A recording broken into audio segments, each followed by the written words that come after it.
Почитувани, Христијан Мицкоски, Пеце Милевски и Благој Стентонот, со амин на Тони Коњановски, прават се за Битола повторно да стане пашалак во кој мојкници ќе ги полнат джебовите со парите на битолчани. Само Милевски, Стентонот и Коњановски од Битола може да направат Стентонград.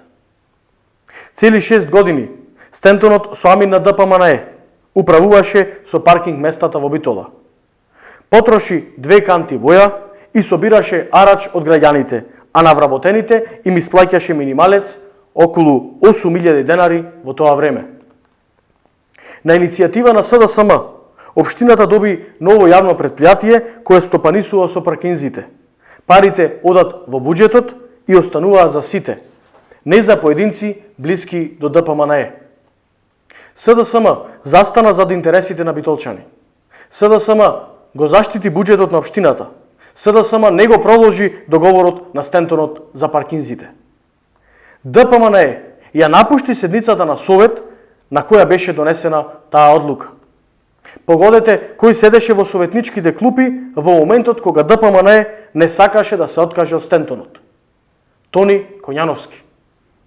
Сега, опозицијата повторно намириса можност за аздисување со народните пари и задоволување на интересите на поединци.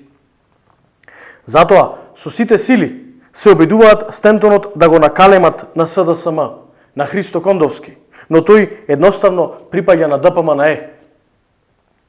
Како тогаш, така и сега, битолчани ќе се обединат и нема да дозволат враќање во времето на ДПМНЕ и локалните шерифи, матните сделки, злоупотреби и трошење на народните пари.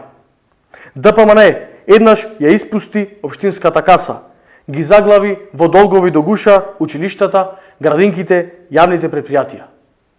Битолчани тоа нема да го дозволат по втор пат.